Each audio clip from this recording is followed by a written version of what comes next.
사무엘하 17장. 아히도벨이 압살롬에게 말했다. 제가 12,000명의 용사를 뽑아서 오늘 밤 즉시 다윗을 쫓아가겠습니다. 그가 지쳐 있을 때 갑자기 공격하겠습니다. 그러면 다윗은 겁에 질려 부하들과 함께 도망칠 것입니다. 그때 제가 다윗만 잡아 죽이면 모든 게 끝납니다. 다른 사람들은 모두 왕의 편으로 끌어들이겠습니다. 한 사람만 죽이면 다른 사람은 모두 왕께 순순히 돌아올 것입니다. 다윗만 제거되면 온 나라가 평안해질 것입니다. 아히도벨이 내놓은 이 제안은 압살롬뿐만 아니라 이스라엘의 장로들에게도 좋게 여겨졌다. 그러나 압살롬이 말했다. 아렉 사람 후세도 불러다가 그의 의견도 한번 들어보도록 합시다. 후세가 들어오자 압살롬이 물었다. 아히도벨이 방금 한 가지 제안을 했는데 그대의 생각은 어떻소? 우리가 아히도벨의 제안에 따르는 것이 좋겠소? 아니면 다른 더 좋은 의견이 있으면 한번 말해보시오. 후세가 대답했다. 제 생각으론 아히도벨의 제안은 이번만큼은 좋지 않습니다. 왕의 부친과 그를 따르는 사람들이 어떤 자들인지는 왕께서 더 잘 아실 것입니다. 그 사람들은 모두 용사들로서 마치 새끼를 빼앗긴 야생곰처럼 무섭게 화가 나 있습니다. 더욱이 왕의 부친은 경험이 풍부한 노련한 군인이어서 기습에 대비하여 밤에는 군사들과 함께 진영에서 잠도 자지 않습니다.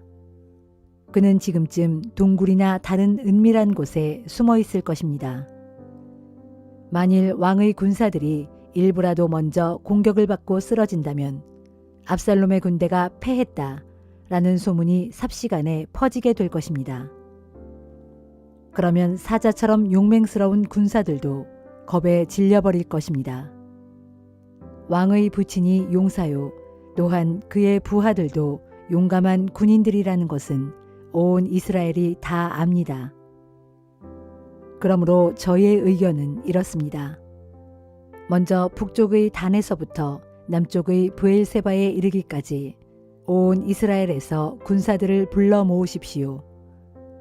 그런 후에 해변의 모래알처럼 많은 군대를 이끌고 왕께서 친히 싸우러 나가십시오. 다윗이 있는 곳이면 어디든지 공격하여 온 대지에 내리는 아침 이슬처럼 그를 덮쳐버리는 것입니다. 그러면 다윗은 물론이고 그의 부하들 중에서도 살아남을 사람이 아무도 없을 것입니다. 혹시 다윗이 어떤 성읍으로 들어가 숨으면 이스라엘 사람들이 모두 밧줄을 가져다가 그 성을 동여맨 후 끌어서 골짜기에 내동댕이 쳐 버리는 것입니다. 그러면 성읍이 서 있던 그곳에는 돌멩이 하나도 남아있지 않게 될 것입니다. 후세의 말이 끝나자 압살롬과 온 이스라엘 사람들은 후세의 전략이 아히도벨의 것보다 더 낫다고 결정을 내렸다. 일이 이렇게 된 것은 주께서 압살롬에게 재앙을 내리시기 위해 아히도벨의 훌륭한 전략을 좌절시키셨기 때문이다. 후세는 곧장 소식을 전해주었다. 제사장 사독과 아비아달에게 아히도벨이 압살롬과 이스라엘의 장로들에게 제안한 내용을 설명한 후 자신은 이런저런 내용의 제안을 했노라고 말해주었다. 그런 다음 후세는 이렇게 말했다. 어서 다윗에게 사람을 보내어 지체하지 말고 오늘 밤에 즉시 요단강을 건너가라고 전하십시오. 그렇지 않으면 왕과 부하들이 모두 죽고 말 것이요. 한편 그때의 요나단과 아히마아스는 예루살렘 성 바깥의 에느로겔에 대기하고 있었는데 그들에게는 성의 안팎을 오가면서 소식을 전해주는 하녀가 있었다. 그들이 성을 드나들다가 행여 사람들의 눈에 띄게 되면 위험하기 때문이었다. 하녀가 정보를 전해주면 그들은 그 소식을 다윗 왕에게 즉각 전달했다. 그런데 한 젊은이가 두 사람을 수상하게 여기고 압살롬에게 밀고했다. 두 사람은 그 사실을 눈치채고 그곳을 떠나 바후림 마을로 가서 어느 민가에 숨어들었다. 때마침 그 집 마당에 우물이 있어서 그들은 우물 속으로 기어내려가 숨었다. 그리고 그 집 여인은 우물 위에 뚜껑을 덮고 그 위에 찌은 보리를 널어 놓았다. 그러니 누가 보아도 수상한 구석을 발견할 수 없었다. 압살롬의 부하들이 그 집으로 들어와서 여인에게 물었다. 아히마아스와 요나단이 어디 있느냐? 여인이 그들에게 대답했다. 두 사람은 방금 시내를 건넜습니다. 그들은 즉시 시내 쪽으로 뒤쫓아갔다. 하지만 아무도 찾지 못하자 그냥 예루살렘으로 돌아갔다. 압살롬의 부하들이 사라지자 두 사람은 우물에서 나와서 다윗에게 달려가 소식을 전했다. 지금 즉시 요단강을 건너야 합니다. 아히도벨이 오늘 밤 안으로 기습해야 된다고 압살롬에게 조언했습니다. 다윗은 즉시 일어나 부하들과 함께 강을 건넜다. 그래서 날이 셀 무렵에는 한 사람도 빠짐없이 다 요단강을 건너서 이쪽 편에는 아무도 남아있지 않게 되었다. 아히도벨은 자기의 계략이 채택되지 않자 나귀에 안장을 얹어 타고 고향으로 돌아갔다. 그런 후 집안일을 정리하고 스스로 목을 메어 죽었다. 그는 죽어서 자기 아버지의 무덤에 묻혔다. 이후 압살롬이 이스라엘의 온 군대를 거느리고 요단강을 건넜을 때 다윗은 이미 마하나임에 도달해 있었다. 압살롬은 이드라의 아들 아마사를 온 이스라엘 군대의 총사령관으로 세웠다. 이드라는 나하스의 딸 아비갈과 결혼하여 아마사를 낳았는데 아비갈은 요압의 어머니인 수르야의 여동생이었다. 압살롬은 이스라엘 온 군사들을 거느리고 길르앗 지역에 진을 쳤다. 다윗이 마하나임에 도착하자 암몬 사람들의 도성 라빠에서는 나하스의 아들 소비가 찾아왔고 로데발에서는 암미엘의 아들 마길이 찾아왔다. 또 로글림에서는 길르앗 사람 바르실레가 찾아왔다. 그들은 담요와 접시와 냄비를 비롯하여 밀과 보리, 밀가루와 볶은 곡식, 콩과 팥, 꿀과 버터, 양고기와 치즈 등을 대량으로 가지고 왔다. 피난길에 오른 다윗과 그의 부하들이 광야에서 굶주리고 목마르며 지쳐 있을 것이라고 생각했기 때문이다.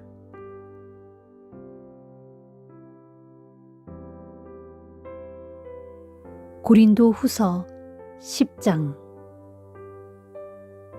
나 바울은 그리스도의 온유하심과 너그러움으로 여러분께 호소합니다. 여러분 가운데 더러는 바울은 멀리 떨어져 있을 때는 아주 강경하지만 얼굴을 마주 대하고 있을 때는 연약한 겁쟁이다 라고 말하는 사람이 있다는 것을 알고 있습니다. 여러분에게 부탁하건대 부디 내가 여러분에게 갈 때는 강경하게 대할 필요가 없게 해달라는 것입니다. 하지만 우리가 육신의 욕망에 따라 살아간다고 여기는 사람들에게는 내가 단호하게 대처하려고 합니다. 비록 우리가 육신을 입고 세상 속에서 살아가고 있지만 육신의 욕망에 따라 세상 사람들이 하듯 속된 싸움을 하고 있는 것이 아닙니다. 우리가 들고 싸우는 무기는 육신에 속한 세상 무기가 아닙니다. 그것은 아무리 견고한 요새일지라도 능히 무너뜨리는 하나님의 강력한 무기입니다. 이 무기로 우리는 세상의 모든 궤변을 무찌릅니다.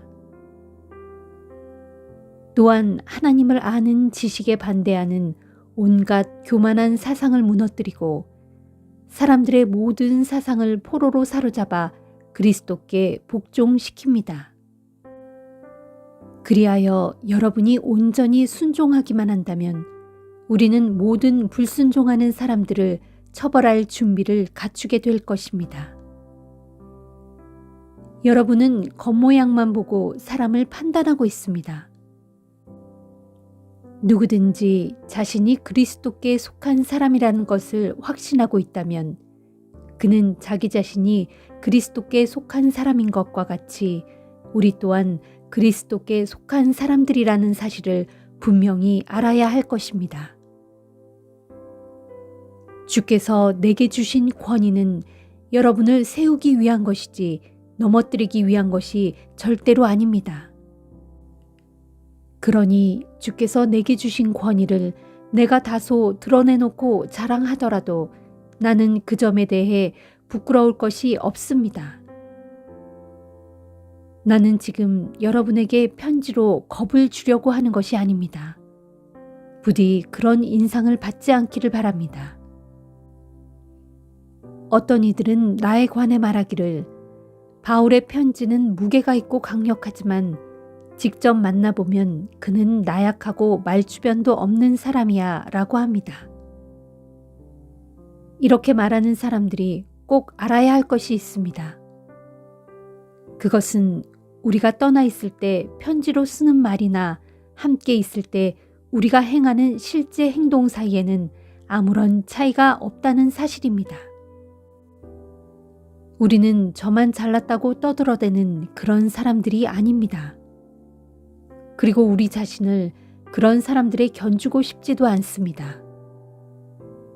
그런 사람들은 자기들의 기준으로 자신들을 재고 자기들의 기준으로 스스로를 비교합니다.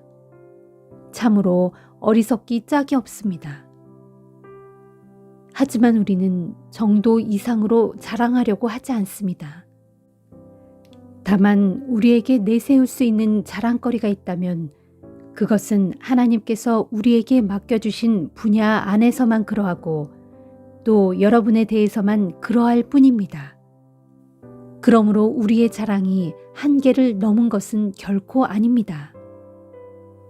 만일 우리가 그리스도의 복음을 들고 여러분에게까지 가지 않았다면 여러분을 향한 우리의 자랑이 한계를 넘은 것이 되겠지만 우리는 멀리 여러분에게까지 가서 그리스도의 복음을 전했지 않습니까?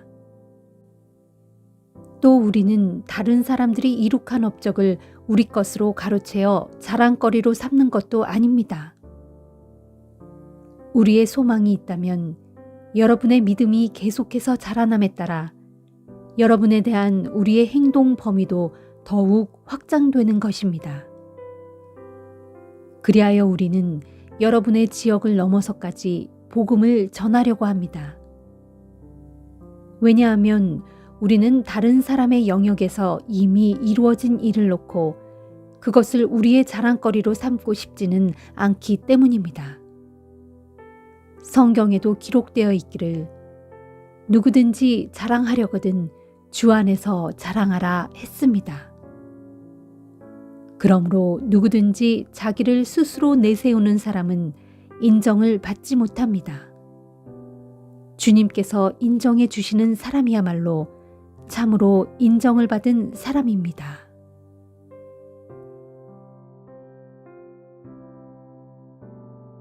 에스겔 24장. 우리가 바빌로니아 땅에 포로로 사로잡혀 온 지 9년째 되던 해의 10월 10일 주의 말씀이 내게 내렸다. 너 사람아, 너는 이 날짜, 바로 오늘 날짜를 기록해 두어라. 바로 이 날이 바빌로니아 왕이 예루살렘 성읍을 포위하여 공격한 날이기 때문이다.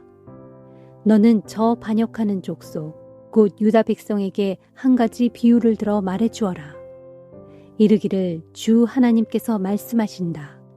너희는 가마솥 하나를 걸고 그 안에 물을 부어라.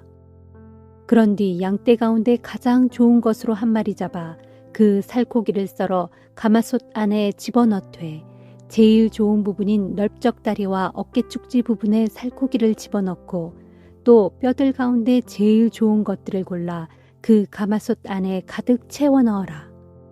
그런 뒤 가마솥 아래 나무를 쌓고 불을 지펴 물을 펄펄 끓여라. 가마솥 안에 뼈들이 무르도록 오래도록 푹 삶아라. 그러므로 나 주 하나님이 말한다. 사람을 죽여 피 흘리는 살인자들의 성읍아, 내게 재앙이 내릴 것이다. 안에 녹이 잔뜩 슬었으나 그 녹을 한 번도 닦지 않은 녹슨 가마솥아, 내게 재앙이 내릴 것이다. 제비 뽑아 순서를 가릴 필요조차 없이 너희는 가마솥 안에 있는 고기를 하나하나 모두 다 꺼내어라. 죄 없는 사람들이 흘린 피가 그 성읍 가운데 그대로 남아있다.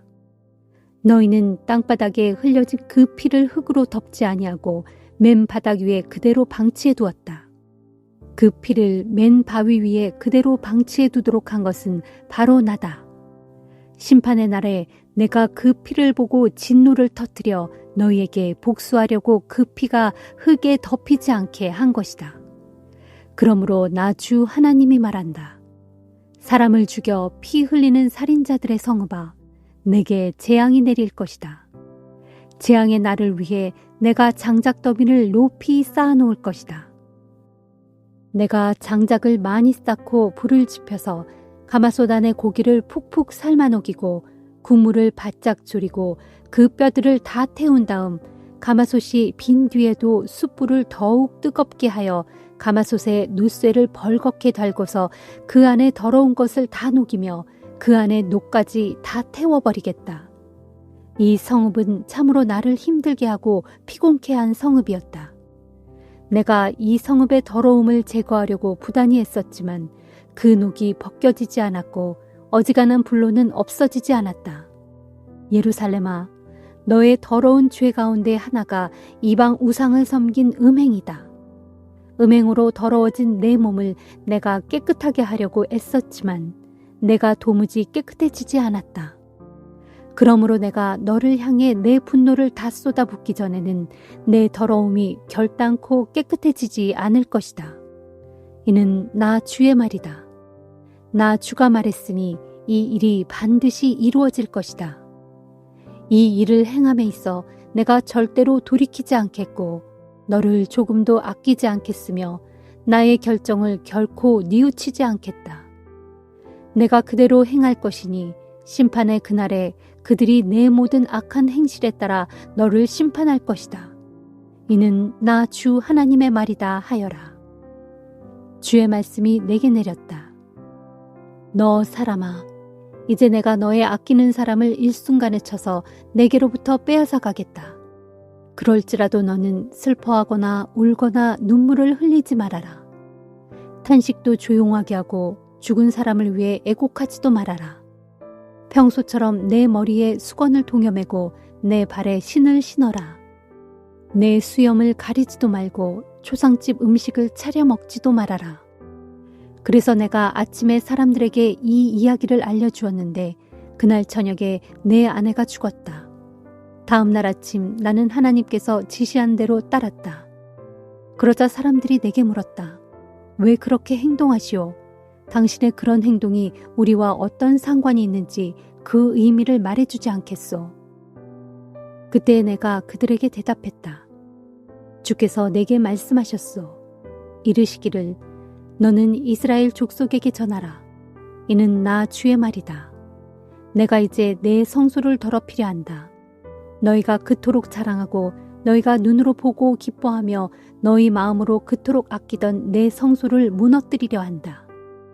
또 내가 예루살렘에 남아있는 너희 자녀들도 칼에 찔려 다 죽게 할 것이다. 그럴지라도 너희는 에스겔이 행한 것과 똑같이 행동하게 될 것이다. 그때 너희는 수염을 가리지도 못하고 초상집 음식을 차려 먹지도 못할 것이다. 평소처럼 머리에 수건을 동여매고 발에 신을 신은 채로 있게 될 것이다. 죽은 사람들을 위하여 슬퍼하지도 않겠고 울지도 않을 것이니 그것은 내 주변의 가족과 친척들 가운데 죽은 자들이 너무나 많을 것이기 때문이다. 다만 너희는 너희의 죄 때문에 패망한 줄 알고 서로 마주보며 가만히 탄식하며 아픈 신음소리만 토해낼 것이다. 그렇다. 이와 같이 내 종 에스겔이 너희에게 표징이 된 것이다. 그러므로 그날에 너희는 내 종 에스겔이 행한 대로 똑같이 행동하게 될 것이다. 그리고 마침내 이런 일이 일어나면 그때서야 너희는 내가 주인 줄 알게 될 것이다 하여라. 너 사람아, 내가 이스라엘 족속에게서 그들의 요새를 그들의 기쁨과 영광을, 그들이 눈으로 보고 기뻐하던 것을, 그리고 그들이 마음으로 그토록 간절히 아끼던 그들의 자녀들을 빼앗아 데려가는 날, 그날에 예루살렘 성읍에서 빠져나온 한 도망자가 내게로 와서 내 귀에 그 소식을 알려줄 것이다. 그때에 비로소 내 혀가 풀려 그 사람과 이야기를 나누게 될 것이고, 이후로는 더 이상 침묵하고 있는 벙어리 신세가 되지 않을 것이다. 이처럼 내가 이스라엘 족속에게 표징이 되면 그때서야 비로소 그들은 내가 주인 줄 알게 될 것이다. 시편 72편. 오 하나님, 왕에게 주의 판단력을 부여해 주시고 왕의 아들에게 주의 의로움을 허락하소서. 왕으로 하여금 주의 백성을 올바르게 판결하게 하시고 고난받는 불쌍한 백성들을 정의로 판결하게 하소서. 왕이 그리하면 산들이 백성에게 평화를 가져다 줄 것이고 언덕들이 백성에게 의로움의 열매를 가져다 줄 것입니다. 왕으로 하여금 상처받은 자들을 지켜주게 하시고 궁핍한 사람들의 자녀들을 구하게 하시며 착취하는 자들을 가차없이 쳐부수게 하소서. 그리하여 해와 달이 다 닳도록 영원히 왕의 백성들이 주님을 경외하며 살게 하소서. 왕으로 하여금 마른 들판을 적시는 단비처럼 메마른 땅에 떨어지는 소나기처럼 백성들에게 덕을 베풀게 하소서. 왕이 다스리는 동안 정의가 온 땅에 흘러넘치도록 해주시고 저 달이 다 닳아 수명을 다할 때까지 온 나라에 평화가 깃들게 하소서. 왕으로 하여금 이 바다 끝에서 저 바다 끝까지, 이 강에서 저 땅의 맨 끝에 이르기까지 모두 다스리게 하소서. 광야에 사는 자들로 왕 앞에 엎드려 절하게 하시고 왕의 적들로 땅의 먼지를 핥게 하소서.